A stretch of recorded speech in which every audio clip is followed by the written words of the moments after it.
What is going on, everyone? AP over here at Rum Beer Sports, bringing to you. We got the Lineup Builder Show with our partner SaberSim. I'm here with my guy Rubio, like I am each and every Monday and Thursday. And bear with me. I got COVID or something. Like I can't freaking see. So like if it looks like I'm stoned out of my mind, I promise you, I'm not. But man, my eyes are just killing me. Rubio, what's going on, my man? How you doing? Yeah, I mean, doing great. I'm super excited for a game with a 30-point total between two amazing teams that I love to watch. I get Mitch Trubisky and Bailey Zappi. I mean, what more could I ask for on a Thursday of December, AP? Well, thank God the NBA is here to save us with some kind of playoff vibe basketball. It's going to be a fun night at least. I feel like I need to go and shotgun 3 beers before diving into this slate. Like, are you kidding me? What are we doing, NFL? I'm with you. Luckily, we got the NBA tonight to save this horrendous slate. And if you are playing NBA, lock is early. Rubio, what is lock's at? 5 Eastern? Is that right? First game? 5 p.m. Eastern. So yeah, I love it, dude. Yeah, if you're thinking about getting off work and cracking open a cold one and building an NBA lineup, no, you got to crack open that cold one at work and then build your lineup. And here's what we're gonna do, because I know both you and I love these 2-game slates. I chopped for the night slate last night with 15 builds, which again, I don't know, I'm preaching this to chat all the time. You don't have to max every contest. You can play less builds, but I do think that you should be targeting that $15 with a big prize up top. That should be, what you're getting in, depending on what your strategy is, at least if you're playing 15 plus builds. But and that's what I'm doing today. So I always start my day kind of looking to see what all's on the docket, and then I reserve my lineups, and we got 2 NBA games, showdown slates that have good prizes. We got the 2-game main slate, and then we got obviously the NFL showdown slate tonight. So here's what we're going to do. We're going to hit on the NFL slate first, and then we're going to dive into the NBA slate 2-gamer tonight at a high level using SaberSim. Rubio, let's kick it off back to you. We got the Patriots. We got the Steelers, a 30 implied total. Snyder's been all over unders on these primetime slates. 30's gross, but it feels like an under tonight too. So, what is the base build showing us for this for the slate tonight? Yeah, I mean, just a couple things to note. Ramondre Stevenson's out, right? So you're going to have Ezekiel Elliott leading the backfield. And one thing I didn't expect was Ezekiel Elliott to be the top projected player on the entire slate. So that's the reality of it. We got a ton of Ezekiel Elliott captain builds, and the top captain build is 3 running backs. So, I mean, it's not completely surprising when you start to just break down the slate. You pull back the layers of what everything is. But that's basically where we're at right now, is that it's Zeke, it's Warren, it's Trubisky, and the Steelers defense. And I don't think I'm going to captain a defense tonight. I know the total is really low, but I just think that's going to be just uber chalk. I mean, you get the Steelers defense tonight. They're projected for around 8% in the captain slot and 37% in the adjusted, just in the flex spot. Wouldn't surprise me at all to see a defense get north of 50%. The game is a 30-point total. If Kenny Pickett's out too, so you get Mitch Trubisky starting. Najee Harris will be in, but yeah, I mean, you can just kind of get the sense of it. I think a lot of people are going to funnel toward the running back captains, which makes sense. Trubisky can run the ball a little bit, and then maybe some defense captains. But then where else are we going to get ownership in the captain slot? I mean, maybe Deontay Johnson and George Pickens, but I, for one, don't really want to be trusting them, and we don't really get them in the space build either. I mean, Deontay's going to project for about 9% captain ownership. I mean, it makes sense that these are the builds that are popping, AP, and you see a lot of kickers in the flex too. You see Chris Boswell, 67%. The Steelers defense north of 60%. Remember, this is without any adjustments. This is without building a game script or anything like that. This is just what the base numbers are telling us, and it makes sense. Running backs, kickers, Mitch Trubisky, and defenses. That's it. Oh, man. Where do we start? I mean, this is Bailey Zappi, 12-point implied team total for the Patriots. We have Tasty, JaMychal Hasty, potentially in line for some duty. You got Juju Smith. I mean, Patriots, like, what? This is brutal. This is as bad as it gets. I think, like, this is so bad to where I don't know.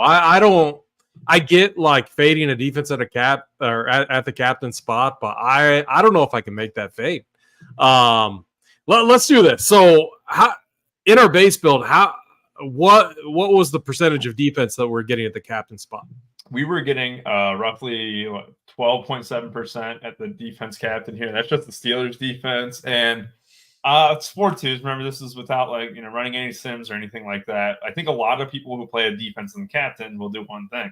They'll funnel toward 5-1. So if you're doing a defense captain build tonight, we'll kind of get into it with the ROI. 5-1s will be duped heavily. It makes sense, but defense captains especially, like, not that this one to this extreme or anything, as if it was Zeke, that'd be even more chalky. But you look at a build like this, it's going to be duped like hundreds of times tonight in that main contest, that flagship GPP. And that is just not something that I really want to do with the Steelers captain defense. But if I am playing the Steelers captain defense, like a build like this, and Juju's questionable, might not play or whatever, but 4-2, who's your correlation breaker? Well, it'd be Juju in this case over a Steeler. And, maybe Juju gets optimal with 7, right? And it could be a guy like Tyquan Thornton or anything. We haven't dug deep in yet. But I'd rather have a 4-2 captain Steelers build than a 5-1. Like this one right here, that's got to be one of the most chalk builds tonight, AP. I mean, how many people are going to dupe this team here? You get Warren, you get Trubisky, you get Freiermuth, Boswell, and Elliott with the Steelers defense. I mean, that one's going to be duped so much that I kind of want to avoid those type of builds. Yeah, so I haven't updated the optimals, past optimal lineup study sheet. I'll do that right after the show, but I can tell you it was a Chargers defense captain that was in the optimal for the Chargers-Patriots game. Devontae Parker, Keenan Allen, Quentin Johnson, Zeke Elliott, Gerald Everett. So very, very unique. No quarterback, a defense captain, no kicker. I mean... So like that brings like so many different like scenarios into play, and you make a really good point right out of the gate, trying to avoid the defense captain highly duped builds. How do you get different? I think that's going to be important on this slate. How about let's do this? Let's get to our bias build. Let's go position by position real quick. We'll run it by risk adjusted, and we'll see what it returns. On these slates, more often than not, I kind of embrace variance. I tend to use the 2 uniques, and I typically have spread it around a little bit more at the captain position as well. And I lower the min salary. So like I think let's just I don't think this is going to really come into play, but let's lower min salary to like 39,500. Does that sound good? Yeah, let's get it. I like it. Yeah. One time I think I did it inverse. I lowered like max salary instead, and I kept running it. I'm like, why am I getting no builds? And I'm like, and then I realized that I was a huge donkey. So, all right, let's go position by position, and starting with the quarterbacks. Oh, God, I mean, what do we do with the quarterback? Like, so I do think like there are some builds that I want to have in my lineup where I don't have either one of these terrible quarterbacks. You know what I mean? So yeah. I do think it's important to be, to have some thought behind our projection at the quarterback spot. So what's your take on these current projections, which when you look at, every other slate that we've done throughout the season, these are low. These are probably the lowest projections that I've seen for quarterbacks. Yeah, they are definitely the lowest I think I've seen all season. And, I try not to be like, pessimist on the show, right? Oh man, but it's hard not to be on this one. But I do think Trubisky being at, one of the top scorers on the slate is accurate. And the one reason being is that he can run the ball. And I think they're going to have some packages today where he's going to run the ball. It's tough to get thrown into the fire if you're, backup quarterback coming in basically just after halftime, for Kenny Pickett. And it sucks that it's a short week. I mean, I wish that this wasn't a short week for a team that just got a quarterback injury. I despise the Steelers, but, Trubisky on 3-4 days of just game planning and stuff. Hopefully he looks better.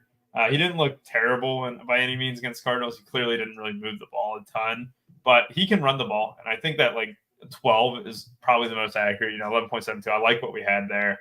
Zappy, on the other hand, he's not the most mobile in the world. He did have some moments last year. I mean, that's what we can kind of sample at is oh man, last year he was really good at times and then kind of obviously got cut to start the season. And now he's just ultimately just a backup quarterback that we just had this stigma about.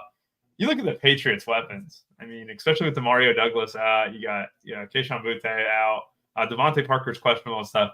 Who is Bailey Zappi throwing the ball to? And 9.75 is already extremely low, but how low can we go, AP? I don't think I can get below 9 and feel good about it. I mean, the guy's props are probably around the 170 range in just passing yards, and that alone is going to have him at 7. He had 16 rushing yards last week. It goes to the Browning case, and Browning was cheaper, but if he throws one touchdown, if Zappi throws one touchdown tonight, that's pretty good. We don't want to completely dismiss that at all. Yeah, it's a good point, and we gotta constantly remind ourselves this is a game against other people, everyone else, people listening to this show, and so it's when you look at that projection, it feels too low, and so are people going to inflate it slightly? No one's going to lower it, or at least it doesn't feel like anyone's going to lower it because 9.75 is incredibly low. Bailey Zappi was in, not the nut spot, but pretty close when you're looking at the flow chart last week against the Chargers, and he was at home. And, he couldn't do anything. 13 of 25, 141 yards passing, no interceptions, no touchdowns, 7.24.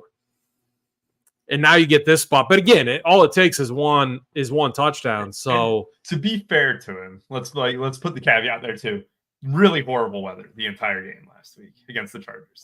Really bad that it would be unfair to judge him on that. But then again, it does cancel out with the Chargers defense being absolutely atrocious in the secondary and you still weren't able to do anything. But yeah, I think let's put the caveat there just before we get corrected into the chat. The weather was horrible, but it's still not great.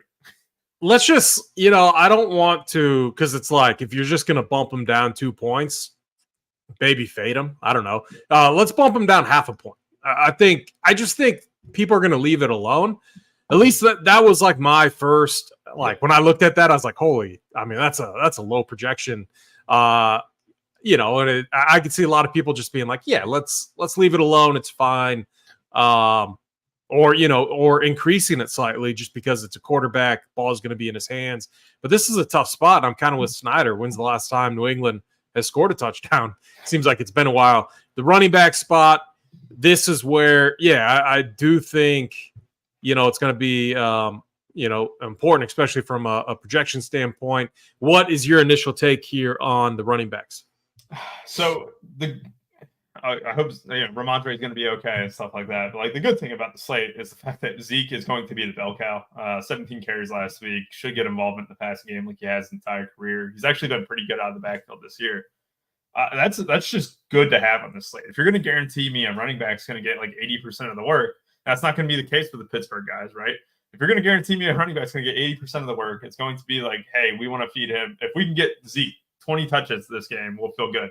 I think that's going to be the case for Zeke. And I think that him being the highest scorer on the slate is a little aggressive. I don't really want to do that in tournaments, AP, because I think the Steelers do end up winning this game kind of handily. But I'd rather have one of the Steelers running backs than captain. However, I still want Zeke to be my most high-owned Patriot just because I think the security of the workload is the most important thing about this slate because we have a ton of uncertainties. We have a ton of mediocre wide receivers in the Patriots side with a bad quarterback. We have a couple good Steelers receiving options with a bad quarterback.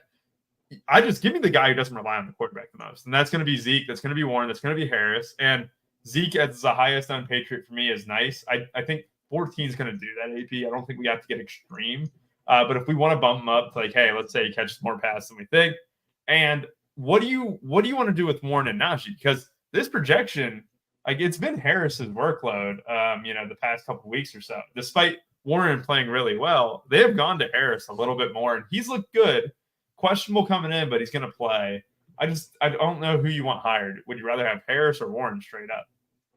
It's so tough. You brought up a few good points. One, I agree with you. I think Zeke should be the highest projected Patriot. I don't know if he should be the highest projected on the slate, though. And so I do want to keep his projection in line with the context around the Patriots. I do think he should be projected higher than Jalen and Najee because they're splitting work, and Zeke is going to get all the work. And they're not. I have very little confidence the Patriots can get anything done over the air. It's going to be leaning on the run. The problem is Steelers know this too, and they're going to game plan around it. So it becomes a very, I mean, he could get 20 overall touches, and is that going to be enough? I mean, it could be. But yeah, I think I'm fine with that projection. Jalen and Najee, I mean, I'm really torn. I just kind of am going to project them close to each other. And then it's, I do think Jermichael Hasty, though, like, we know the Patriots are going to want to get, like, they're going to want to lean on the run. It's not like Zeke is going to, be out there 85, 90% of the time.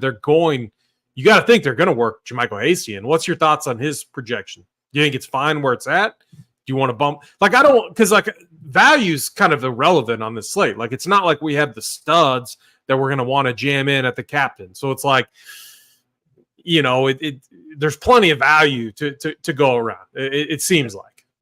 Yeah, I think, you saw Ty Montgomery get a carry and stuff. I think it's like one of those things where Zeke will get spelled just a bit. And I don't mind bumping out Hasty because there's a chance that he could be like the third down guy in like a lot of situations, right? Because he's pretty good with his hands, had a good role in Jacksonville last year and stuff. So yeah, I don't mind getting him up, kind of seeing how much he hits because who knows, maybe a value is needed, right? I think that's kind of the move. And sorry, I was saying. Wait. Okay, so I could have been wrong. Between Jermichael Hasty and Ty Montgomery, what do you see the breakdown being for who do you think gets the most, is second in line for carries? I think it's Hasty. I think that the activation stuff, Montgomery's a special teams guy through and through. He can't run in between the tackles at this stage, I don't think. And yeah, I think they brought up Hasty for a reason. And yeah, I think that he'll get the most of the carries. Yeah. And then I think Jalen and Najee, we keep kind of close to each other. Are you fine with that? I mean, yeah, it's not like it's easy to run on this Patriots team. Let's do, I want to do something here because I've been watching a lot of the Steelers ball, sadly, I've done it because they played the Bengals. They were on the TV game last week too against the Cardinals. And I truly think that on a short week where Harris is banged out, we can make the case for Warren. I'm tired of Warren just being out projecting Najee Harris from week to week and, not really hitting that often in terms of like outperforming Harris. And that's where it's becoming a little bit of a concern. Let's just put Najee just slightly ahead of Warren, kind of get different. I don't see why Warren's a point ahead. I know he's a little bit more effective in the passing game, but like Harris has been he's been chugging along, man. He looks pretty good out there. And, I kind of like it on a short week where a team's just lost all hope in the Patriots. I can see Harris getting just some big runs on him this week. Yeah, I like that. Let's go to the pass catchers, tight ends, and receivers. Oh God. Now, here's kind of my take. Then I'll pass it to you. Devontae Parker. I mean, that's going to be the guy that I think he just like Juju is terrible. I don't have interest in Jalen Reagor or Thornton. And then it's Hunter Henry. One thing too is just I think these quarterbacks could rely on that easier target. They're checked down, whether it be like that running back out of the backfield or a bigger target in the tight end. So Hunter Henry, Pat Freiermuth, I like both of those guys. Plus, from a pure target standpoint, Devontae Parker, and then a guy like Deontay Johnson. So I'm leaning more on the guys that I know are going to get some targets. Yeah, it's important to note real quick too that I legitimately did not expect this to be the case when I came into the slate. When I saw Juju was questionable, my first thought was, that if he's out, that frees up 10 snaps, right? Because that's been the theme. He's been barely playing. However, last week, Juju Smith-Schuster played 92% of the snaps. Devontae Parker played 86% and Thornton played 80%. They did a lot of 3 wide receiver sets. Hunter Henry played 73% of the snaps. That to me shows that at the very least for the Patriots, we have a very condensed target tree. Like I'm not going to be interested in Jalen Reagor, right? I'm not going to be doing that. I think Gesicki sure, we can even bump him up, right? He had 9% of the snaps last week in a trail script where they basically need, let's get him out of it. Pharaoh Brown. Why? All right. Now we have 4 receivers for the Patriots, and we have 24 fantasy points going around this pass catching group for the Patriots. That feels like low, right? Like that is 9 completions for Bailey Zappi's prop of 156 yards. Who do we think gets the biggest bump? And I know I'm personally not interested in Juju. At least you have to factor 2 things in here, right? First time you played a significant amount of snaps was last week. If 92% can't ignore it at all. It's a revenge game in Pittsburgh. A guy who, is kind of loved by that Steelers crowd. The knees are gone at this point of his career, which is surprising. I think he's only like 26 or 27 years old. But like, I'm going to buy into this Juju Smith-Schuster, not just for the narrative or anything, but, 3 targets last week. I think maybe if he gets like a few catches and stuff, 7 could be good enough. And I like the projection at 6. Devontae Parker had a bunch of targets last week. I think he led the team with 9 targets. Let's bump him up the most, right? Let's get him. Yep. Let's be aggressive on him. We're going to go 2.5 points above the field. Hunter Henry last week too. What was it? He got 3rd most targets behind Zeke. Zeke went 4 for 40, by the way. Let's go ahead and just bump up this passing game a little bit. And this is where we're going to get slightly unique, is that like when a team is giving 4 players snaps at the pass catching positions, we have to go overweight on them. I mean, there's just no way around it, in my opinion. And as gross as the slate is, we know that if the Patriots are going to throw a passing touchdown tonight, if it's not to one of these 4 guys, we'll do a giveaway or some shit, because I'm just not going to be happy if that's the case. Like, I will give away a ticket to some next week contest, probably a single entry one. But yeah, let's go ahead and just get Tyquan Thornton there. He played a ton of snaps last week, didn't get many looks or whatever, but let's keep him below Juju. Right? Yeah. That's fine. That's like 26, 27 fantasy points to the wide receiving group in New England. Unless disagree, or we can just move on to Pittsburgh. No, I like that. I like that little, maybe a little extra motivation for the revenge factor there for Juju. But yeah, I like that. Let's go to the Pitt side. I'm curious because Deontay Johnson, Pat Freiermuth, kind of the guys I was initially looking at. And all right, so one thing to keep in mind too, we said we didn't know if we wanted Zeke to be the highest overall projected guy. So that becomes, we do one of 2 things. We have to bump him down or figure out who are we going to bump over him. Yes. That becomes tough. I don't think I'm waiting Zeke tonight. I think that we cap him at the captain spot. I think it's one of those slates where I feel more comfortable. And I've been a little bit more hands-on with this, with the min and max. I know that kind of earlier in the season, if you've been watching us through and through, I'm like, hey, I don't touch the min and maxes. I've been touching a little bit of the maxes lately. I don't do the mins, because the mins, especially in soccer, in my case, it pushes those players into my worst lineups. And when I do multiple min exposures, that combines those guys that I'm already forcing in, and then they're in the same lineup. It sucks. But if I'm maxing someone at the ownership, that's cool. That's fine, because then it's like, hey, I hit my limit. Let's move on to the next one. And that's going to do it with the pool and then with the exposures. I think we limit Zeke at the captain ownership after we do this stuff, and then figure out who we like at captain elsewhere. I like it. So yeah, Pat Freiermuth, Deontay Johnson, those were the 2 that I had a ton of interest in. And then some of these fringe, I just don't know if they're going to matter. I mean, they could. I think it takes like a random gadget type of, break one off for like a 30, 40-yard touchdown for them to matter at the end of the day. And that could be enough. It could be enough.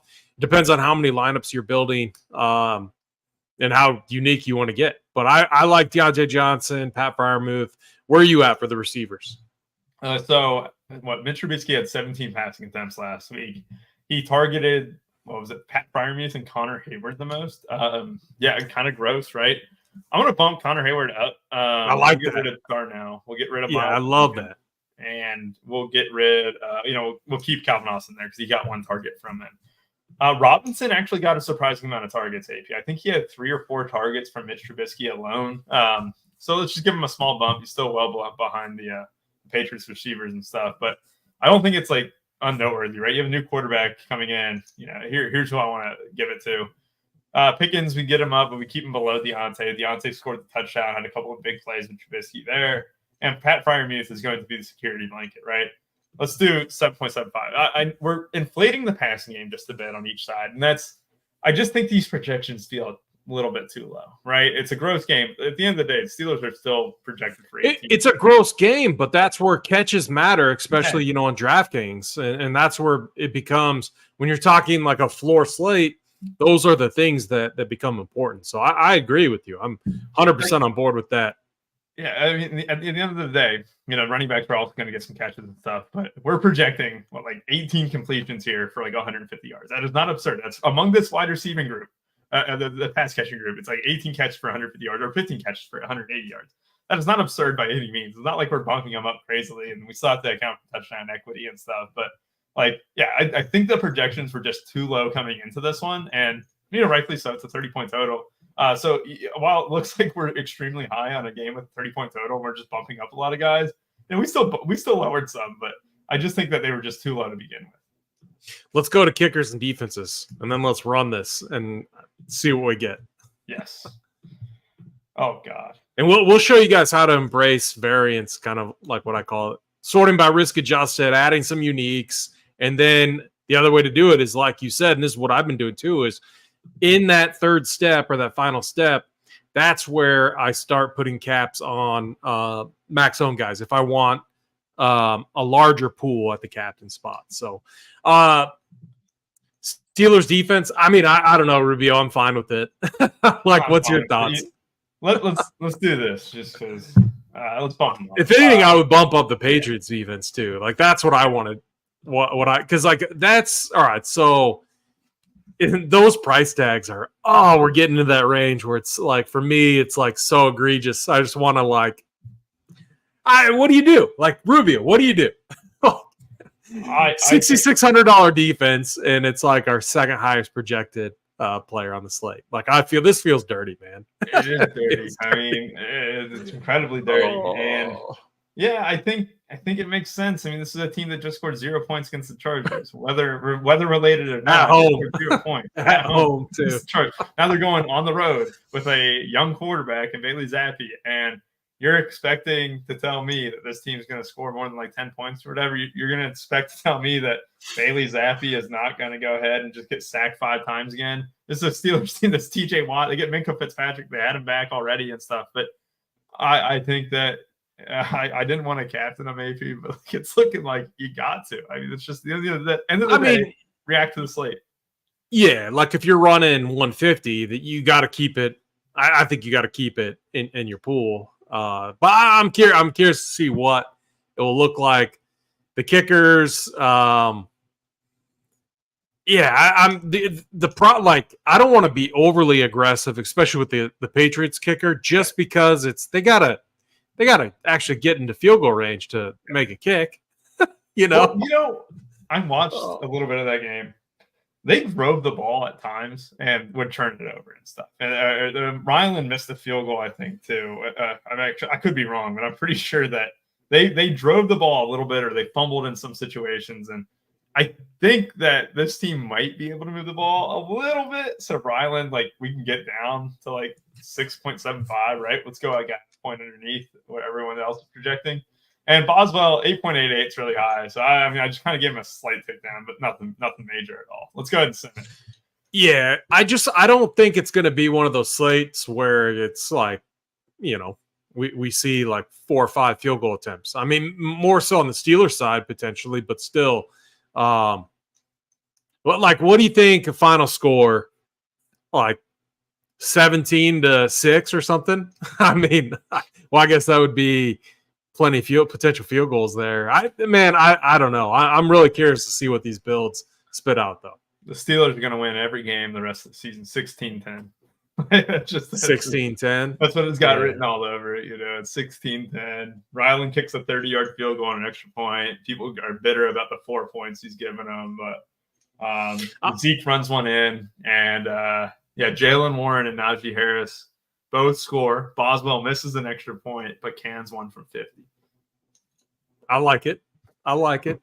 Maybe, and maybe Zappi, surprise. I mean, gosh. But the problem is he just doesn't have any weapons. That's the biggest problem. If he had some weapons that you could lean on, you could make the case for Zappy a little bit more. You know what I mean? Yeah. The problem is just he lacks the weapons, and that's where the issue is. It's, I mean, Devonta Parker, he look at that.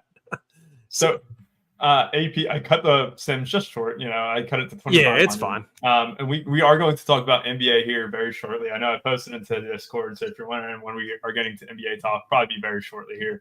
What we're going to do real quick, show you guys how to use the contest sims. We'll go to contest, we'll hit all contests, and then we right-click the contest that we want. Just for the sake of time today, we're going to do the main flagship tournament, which I think it's a $15 entry tonight. Yep, and it's got, 250K to first. That's nice right there. So let's go ahead, go back to build one. We'll go to settings, and then we scroll all the way down to contest sim settings, and then we select our contest that we want to sim. And basically this creates a set of lineups against the field and basically shows which lineups perform the best, which ones return the most on your investment, and which ones basically win the most too, which isn't always the best for your ROI because those can be heavily duped. If you played NBA Showdown last night, one thing that you might have noticed is that there was a heavily duped build, and if you ran the ROI, despite it projecting the highest by 10 points, it was the 11th highest ROI. Why is that significant? Well, it accounts for dupes and everything like that, and said, hey, that lineup did not end up doing well. And a unique winner won $50K up top, despite it being one of the most chalky slates in the entire season. So, yeah, just food for thought there. Was that for the NBA Showdown slate last night? Yep. Okay. Jokic captain. It had the 3 Clipper studs with Kobe Brown and Aaron Gordon, and that was not what won it. Yeah, for the night slate, it was a big chop. I think it was like 2,900. Yeah, you guys had a good team up there. I saw that one dude trained it like 7 times. Yeah, I saw that, and that's why I ran 15 builds. I hit everything I kind of wanted to hit, and I didn't feel the need to add anymore. So what Rubio's doing here, he's adding in uniques. Look at our captain pool, and this is kind of what I was talking about on a slate. I think you can go like one or two ways. If you have a great read, maybe you have a good read on Zeke, and you just want to have a flag plant, staple. I don't know. I'm fine with that. Maybe it's a defense. You can do that on slates like this one. On the other hand, though, I don't. I think you could see, even though touchdowns will be lacking, I think you could see a random receiver from targets, get there in that captain spot. So I want to embrace variance. That's why we're going to see more captains. A larger captain pool. 15 though. Maybe seems like a little much. I might narrow that down a little bit when I finalize things. But when you see 15 captains, 19 flex players in our pool, what comes to mind for you, Rubio? I got to trim it. That's my immediate thought is that I want to trim this captain pool a little bit. And the reason being, there's not many players who are just going to come out and just take the slate by the horns, right? If Pat Freiermuth wanted to go 9 for 120 and won again like he did against the Bengals, by all means, he can beat me doing that, right? But ultimately, this is a bunch of guys who I'll leave Chris Boswell in there for now. I think trimming it to 9 makes sense. Like a 9 here could all be viable. Let's see. I don't want Zappy. I'd rather have one of his wide receivers just because unless Zappy runs one in, I'm not going to be hurt. And Devontae Parker would be the main interest. But I'm cool with it focusing on Zeke and the Steelers defense. And then obviously Warren and Harris. Those were our 4 favorite plays, honestly. And it's tough. I mean, I think you can stack Warren and Harris. I mean, Warren has big playability. There's a chance maybe on a short week that he gets more work. You never know how that's going to play out. Without Matt Canada, it has been a little bit more Najee Harris, and Najee Harris has looked good, so I don't want to discount that at all. But yeah, I think this is the kind of range that I want to be in. AP is that I think I'm going to be focusing on just the running backs a bit more. I wouldn't have as much Parker, Pickens, and Deontay Johnson combining for 22% ownership or something like that, or 20%. But that's just being personal, and I think just the running backs and defense tonight, and Mitch Trubisky, even just because he can run the ball a little bit, those are probably the moves for me personally. Yeah, I like that. Zeke highest own, I can get on board with that. And it's just it's just the volume he's going to get. We all know Zeke's dusty, but what else do they have? It's just a play on pure volume. So I don't know. I think we move to NBA. What's your thoughts? We spent 35 minutes on this game. I think that's plenty. After this, I'm going to have the 3max content up, the past optimal. So there's going to be plenty of content to dive into on this game that we have tonight.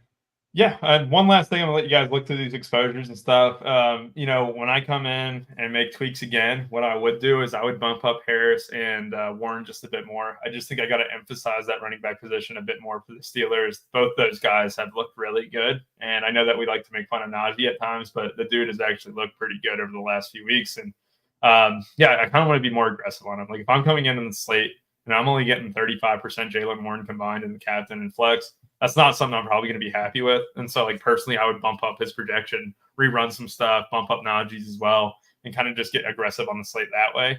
And yeah, I think it's a good time to go to NBA on that note. And like one last look at the exposures too. You guys can pause if you're wondering, like, hey, how do these numbers translate? Because we didn't get to talk. We didn't go as in depth, and rightfully so. I don't really want to get too messy into this game, but there's one last look at exposures, one last look at captain. And we'll go ahead and move on to the NBA 2-game slate, which should be a lot of fun, AP. I was very excited to talk about the NBA tonight. Yeah, this is going to be a really fun slate. 2-gamer, it starts early too. I love kind of how they separated. And next year, I already told my wife, I'm like, and it's always tough because my daughter does competitive dance, which is insane. Like absolutely insane. Anyone else that has young kids, daughter that does that, they know what I'm talking about when I say insane. Like she's traveling, like they're going to St. Louis. They leave today, so I got to go take them to the airport, and then they're going to Boston. They're going like all over. It's freaking insane, but my daughter loves it, and got to support that. Got to support that stuff, and it's always fun watching her. But I told my wife, I'm like, I want to go out to Vegas and I want to watch. Like this setup is sweet. I would love to go out there, watch both games. You probably have to get 2 tickets, how they separated it, but that would be so much fun to stay out there and then to watch the final. Definitely something that's on the bucket list. I think the NBA is blowing it away with the in-season tournament. And tonight, if you like fun basketball, I mean, I bet this over at 255, and I'm like, I don't know if it's going to climb, but it should, because I think the true like total should be like 258.5 to 259. It's already up to 257. So you had to get in early. Maybe it comes back down, but anyone betting Indiana unders is insane, like absolutely insane right now. You're going to see a ton of transition buckets here. The Bucks like to run. The Pacers like to run. It's going to be Dame time. We got Halliburton on the other side, who's just been incredible. If you're playing the Showdown slate, which you should, for me, it's 3 captains. It's Halliburton, Giannis, and Dame, and no one else. Like, those are my captains. Then I open it up. But, I'm curious to see can we run like a base build real quick? And here's a fast way to do it. So just you don't even have to use the optimizer mode. Just bring sim diversity down to 1. And that will be a fast way to do kind of a base build. I'll send diversity just right here. Let's just do what? How many? Yeah, we don't need to do full amount of teams. Had to bump down 2 players to get that build lineups button up, just in case you guys are wondering. If you have any questions about Saber just in general, I know that I see it a lot in Discord too, where how do I use Saber and stuff. This is it's great. I think this show does a good job. I think that if you guys have any questions or anything like that, feel free to ask them. I know that NBA is something that you deal on a nightly basis. You kind of have to make quick decisions. So yeah, if you're wondering how do I do this or anything like that, definitely just ask a question. We'll definitely be happy to answer it. And I think this slate sets up to be really nice, and I think it's important to be kind of aware for your late swap potential, because it's not often that you get 4 hours in between games. It's not often that you're going to have an hour and a half before the next game starts, and you can make pivots based on that. And when I play soccer and stuff like that, that's been my best performances when the slate is split up in dramatic order, and that's been the World Cup, that's been Euros. It's because I have time to adjust my teams, or I have time to adjust the projections and kind of rerun stuff. And I think the same opportunity could be had tonight, where, hey, maybe Giannis sucked and you only had 50%. Well, how much more LeBron can you get in to just outperform at a much cheaper cost, right? Just stuff like that is important to kind of pay attention to, and it could definitely help you out tonight. Yeah, so I agree with that. So we had 2 games, and it's kind of like, I love that my take on this slate is, and I might be more on the square side, but I just I'm not saying things are rigged, but the NBA has a chance for Bucks Lakers. Kidding? Like LeBron against Giannis, like LeBron Anthony Davis. against Giannis and Dame, like that's a potential matchup for the first ever NBA season tournament. You know I'm betting on that all day long. I already took Bucks side. I took the Lakers side, and then I parlayed the money line. Now, our guy Gary, love Gary, super sharp guy, he's on the other side, and that's why I said maybe sharps versus squares, because I do agree with Gary on two things. One, I love this Pacers team. I mean, I've been a huge Pacers stan all year long. Halliburton has won me over. This dude is incredible. He is so fun to watch. And people like complain like, oh, NBA, you can't watch it because there's no defense. There's defense. These guys are just that freaking good, man, where they're impossible to defend. And Halliburton has been a guy that's just taken his game to a completely different level. And then on this next game, so like I think we're going to see a lot of buckets, fast pace in the first game. I see the second game being more defensive. We know LeBron, like if LeBron is, go and look at playoff games, like any type of game they're taking serious, you know that they're putting max effort in on the defensive end of things. And then the Pelicans have one of the most like sound defensive teams with Herb Jones as like one of the best defenders in the NBA right now too. So I see it being fast paced versus more methodical, more defensive minded, but that doesn't mean we're just overly stacking the first game, because one of the problems is the rotation with the Pacers. Like their rotation is very difficult to figure out. And so that's where this slate becomes really interesting. Do you have any macro view thoughts on kind of the slate and what I just said? B-Nair just put something into the chat that was very much true. You know, he got the drive on Lakers. Yeah, stuff of that. I think you're right. When I look at this slate, you looked at the Lakers game last time. Right, I watched both games. It was a lot of fun. That game really halted in the second half, especially the Suns game, the Suns and Lakers. It halted in the second half. It was a lot of Jared Vanderbilt being played down the stretch. It was a lot of Torian Prince over Rui Hachimura. The game kind of slowed. And one thing that you don't tend to see in the NFL Pacers side of things, I know the Celtics were trying to slow it down a bit. Games don't slow down. You could legitimately see like a 40-point variance between like 40-point difference between these two games, AP. And when I look at this slate, I see Giannis's projection is 5, 6, 7 points too low, in my opinion. I will have him in the 70s. I'm going to be ultra aggressive. He just had 66 against the New York Knicks, and this is a Pacers team that can't defend, big men, right? If you're going to say like Giannis is going to play like 40 minutes, and he easily could have done that. He sat a lot of the last game in the first half with foul trouble. He got 3 fouls really early, and Damian Lillard came in and cleaned up, did really well. I just think that Giannis is being completely underprojected, AP, and he's my favorite play of the slate. When you look at the slate, you're going to have trouble getting him in. And if you want Halliburton and Giannis, well, you can kiss any shot of trying to build a decent team, and I want to do that tonight. Halliburton would be the one to get the cut over Giannis, though, because Giannis's PRA is just to the moon, and Halliburton's is too, in fairness. Both of these guys, but definitely 5 to 6x their tag most of the time. The problem is we don't have much value to pair it with, right? When you go down and just do value, you get C point per dollar and stuff. Tell me when you see a guy under 3K, under 4K. You don't see him at all. And you got all the way down to Marjon Buchanan and Jared Vanderbilt. And that's gross to do, but I honestly think it could be worth it. I think that Marjon Buchanan getting, 8 fantasy points and Giannis getting 75 is a lot better than Brandon Ingram and, who's to say Austin Reeves. I just genuinely think that Giannis could just break the slate tonight. So I agree with you. And here's the other thing I was getting at is on the season, the Indiana Pacers have had one of the more frustrating rotations, but I'm treating this like a playoff game. And just looking at a few days ago when these teams played, like Halliburton played over 40 minutes. We saw a Titan rotation. Bruce Brown, almost 30, 35 and a half. You had a Pacers team that had 1, 2, 3, 4, 5 players over 30 minutes. I'm telling you, for a Rick Carlisle coach team, that's huge. That is huge, and that's something I want to embrace on the slate. Now, who closed in the fourth? Basically closed. Like Aaron Nesmith played the entire fourth.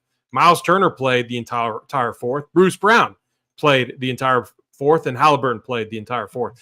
Rick Carlisle found, obviously that was the group that brought him back into it, but he found the matchup in the players that he liked, and he stuck with it. So again, I think like I saw in a build like TJ McConnell popped up as kind of a value. And again, those are kind of the fringier plays that I probably want to bump down. I'm not going to say full fade, but I want to bump down.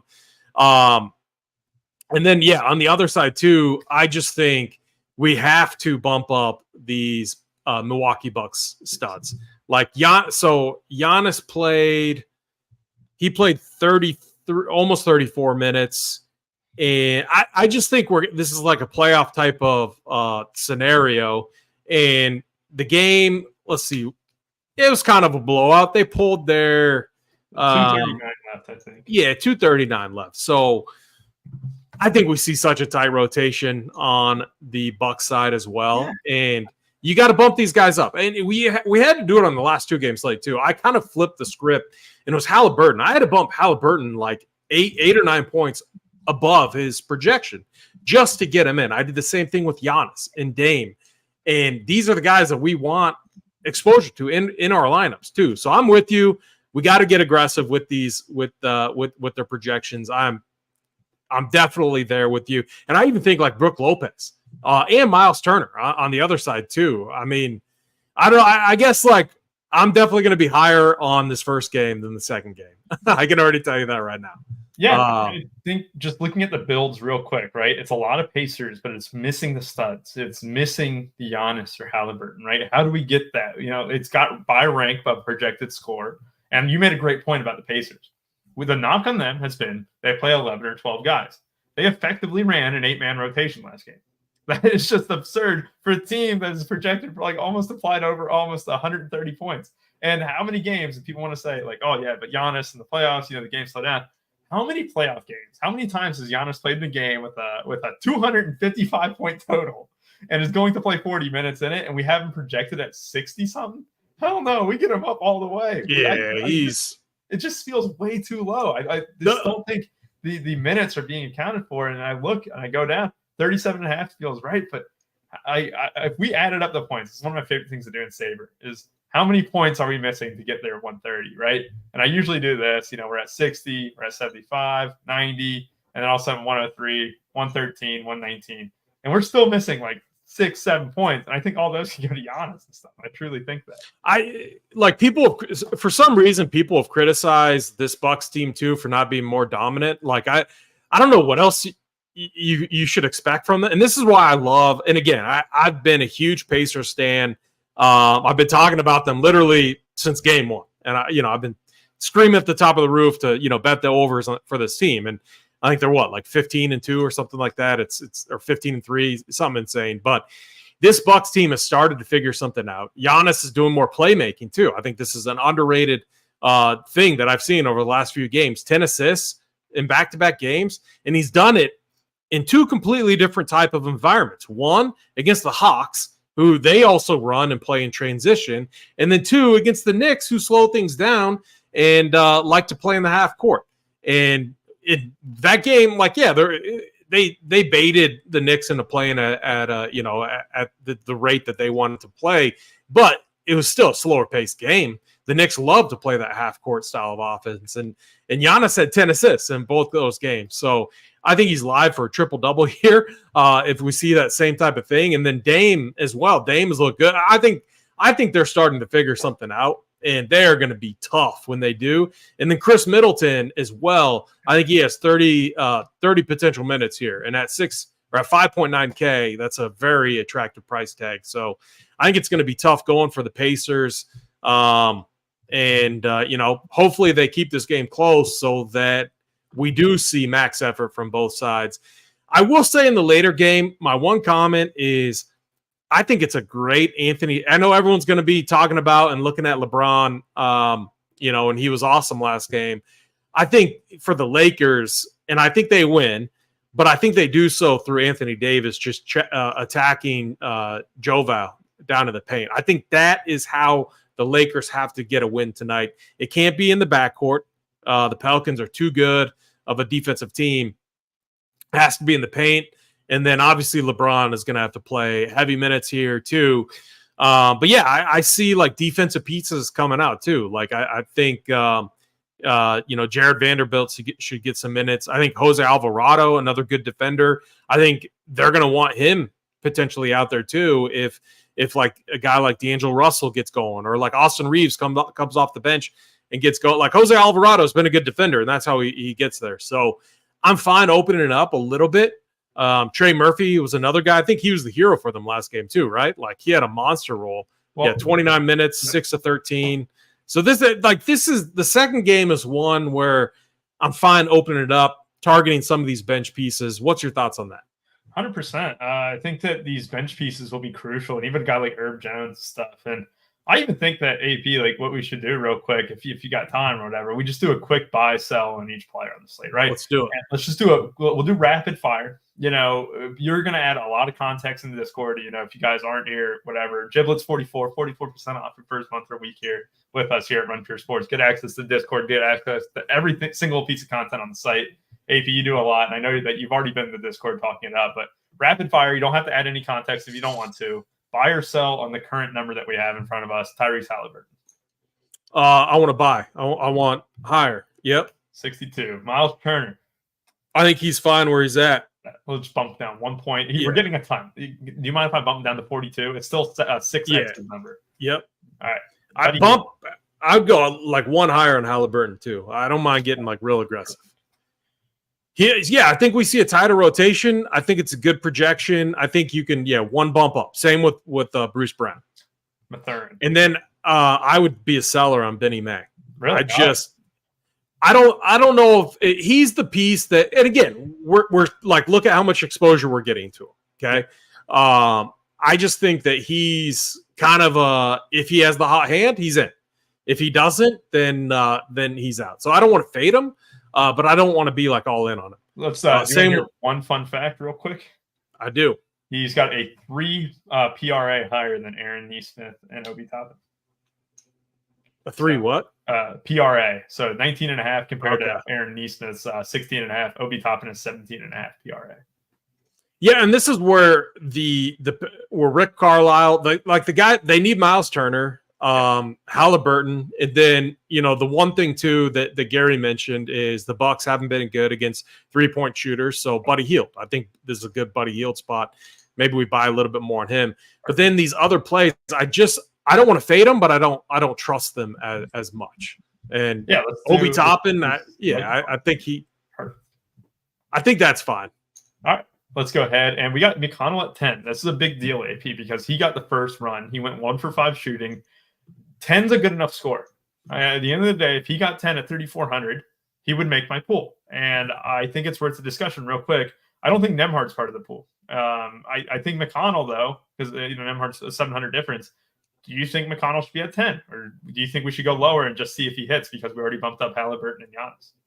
I think 9 or 10. I just think it's, he's not going to be on the court with Halliburton. And if the game stays close, which it should, or at least – they're pulling these guys late. Like Halliburton's going to play over 40 minutes. I mean, he already did in the first game. So, and they want. Look, they're all in Vegas. They want to win. Like this is going to be a playoff type of environment, but they're still going to run with pace. So, I want to be buyers on Dame and Giannis.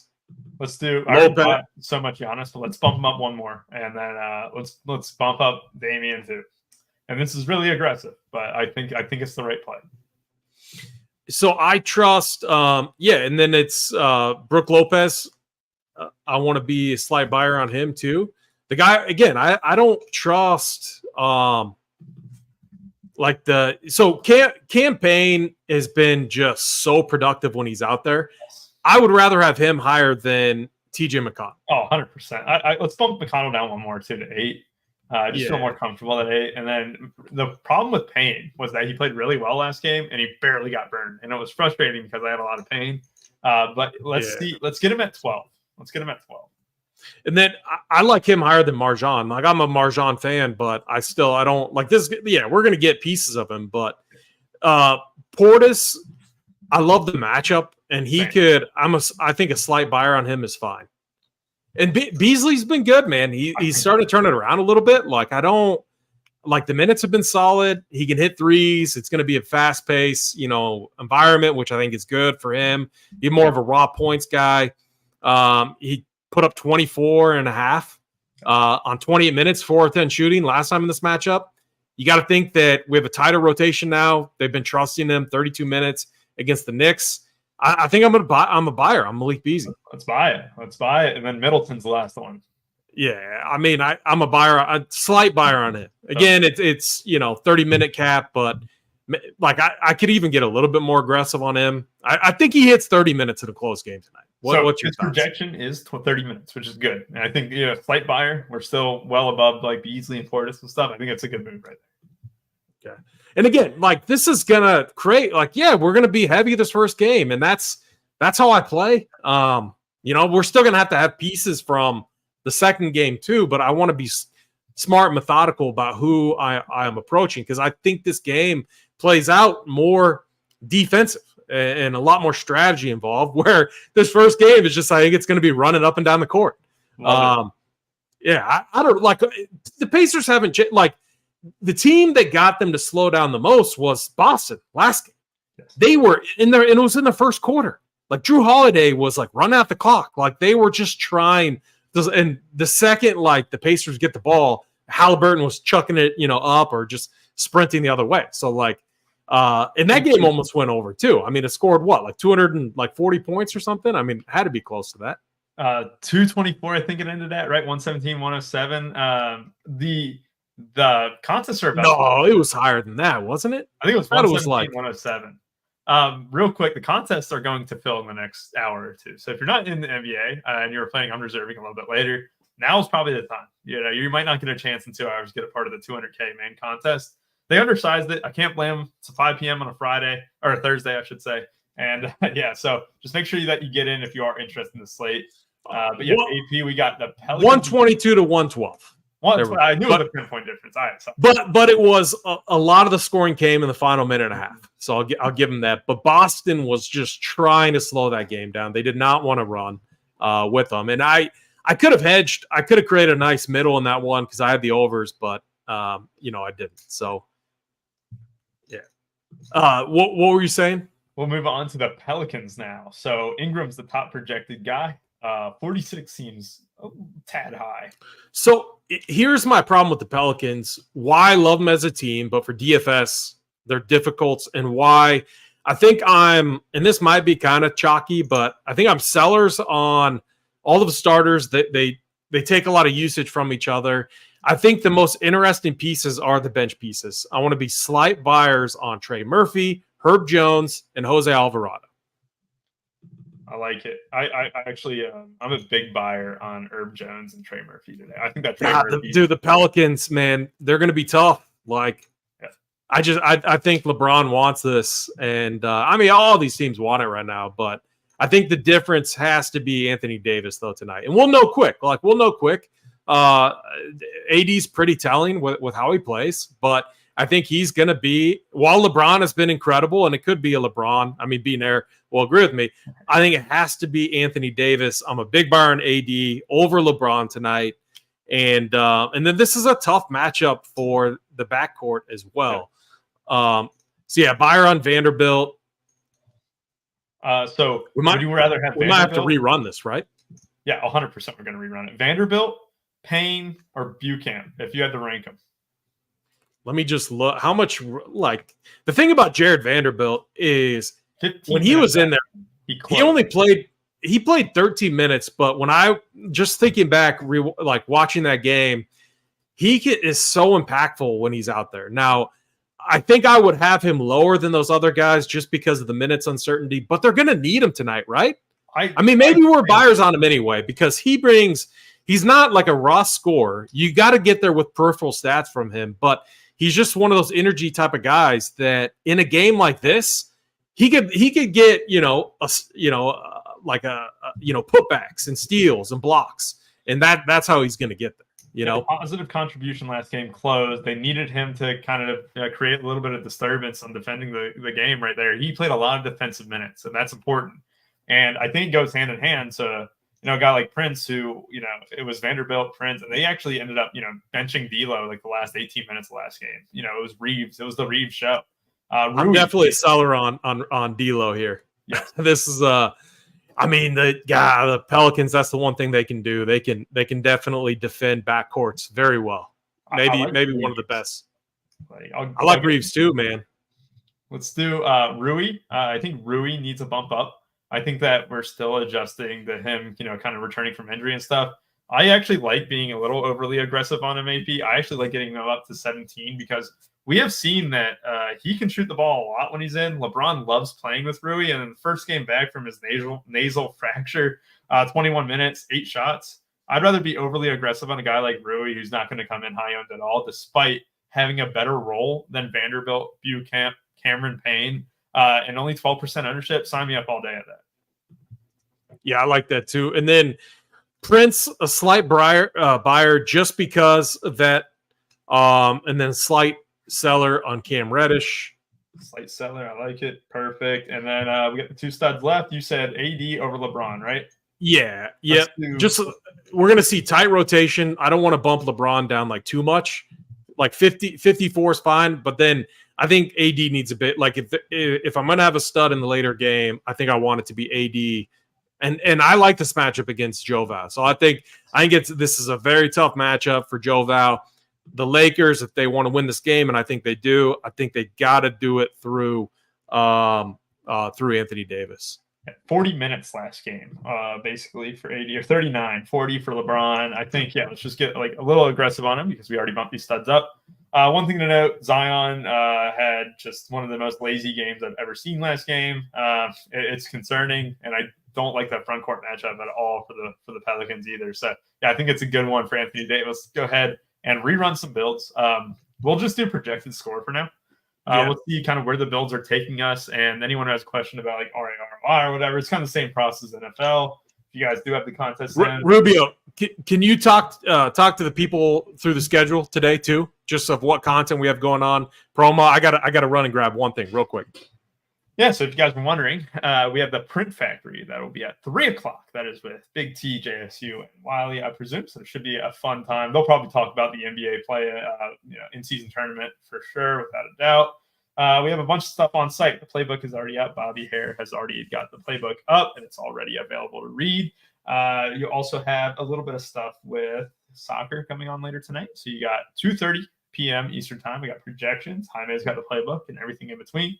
No more shows after the Print Factory, though. It's a slow night because of the NBA locking a little bit early. There will be no hardwood or up to lock, but this is what we're substituting for in the Print Factory. We'll for sure talk about some NBA action as well. All right, very good. What do these builds look like? I mean, look at that right out of the gate. I mean, we can get some Benny Mac in there. No what? No, look at the Halliburton's projection, and look how little we're getting him because I bumped up Giannis so high. So here, try doing this now. Like, try bumping up, take him a step further. I mean, I just like Halliburton has to be the guy that gets lost in the mix, and if the game stays close, like if you're on Gary, like Gary, I know you're listening. I better see Halliburton in your court tonight. Because if you think that the Pacers are going to win, Halliburton's putting up like 70, and he's done that multiple times recently. So I better see him in Gary's court tonight. Let's look at this one here, AP. So we only get 2 lineups out of 150 that have both paired Giannis and Halliburton. This isn't the full pool, but after bumping Halliburton 2 more points, it gave me this. And I actually really like these, AP. I actually don't mind them one bit at all. The thing is, too, is like the Bucks don't really have anyone that can guard Halliburton. So it's and the Pacers don't really have anyone that can guard Giannis. I mean, they're going to try with Miles Turner. And maybe a reason to be a seller on Turner is, getting him in foul trouble. Maybe, but again, I think he's fine because I think Turner has to have a big game here, too. But Halliburton should nuke. Giannis should nuke. And then I do think I do want a little bit of Anthony Davis.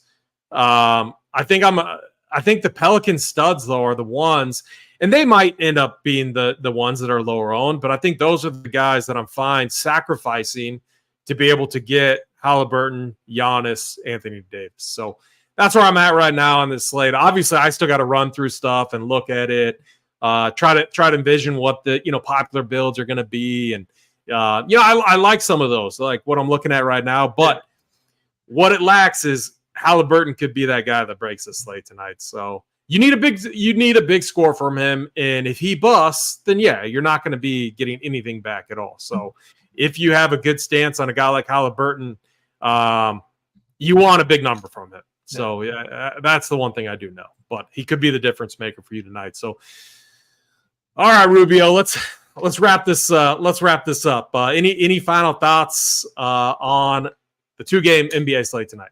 Just sorting by projected score, no uniques or anything like that. You can kind of get a sense of where the builds are at. Just kind of going through these exposures for you guys to capture if you wanted to see them, how they looked after we did all this work on them. Just buying and selling some players. But yeah, I think one thing to take note. I'm really high on Trey Murphy tonight. I'm higher on Rui than the other, guys who in that 3.8K range or and above. I think Rui and Trey Murphy will be like the 2 late pieces I have, and you'll see a lot of 6-man stacks early on that 5 o'clock game. I think this is going to be one of those slates too, where a lot of RPS logos up top early, and when this game stays close, maybe gets OT. I mean, who knows? I mean, you're going to want exposure to this early game, and I know that's how a lot of us play, but. And I know it's going to be eating a lot of chalk, but I don't, unless like one team blows out the other, I don't see how this first game doesn't nuke. So I'm going to be very, very high on it. That's my final thoughts. The Print Factory coming on a little bit later today. The 3 Max Showdown content's going to be up. We'll have core plays up for this NBA slate tonight. And then, Showdown too. We'll be talking all through the Discord too. I'm going to put some notes for Showdown and what I'm doing in the heat map. So if you want to follow along with my stuff, you'll be able to find all of my content in the bottom section of the heat map where it's kind of I do my write-ups. So, with that, Rubio, any final things, or are we good? I think we're good. It should be a fun time. Good luck tonight, guys, and hope one of y'all take it down. Let's do it. Run, Pier.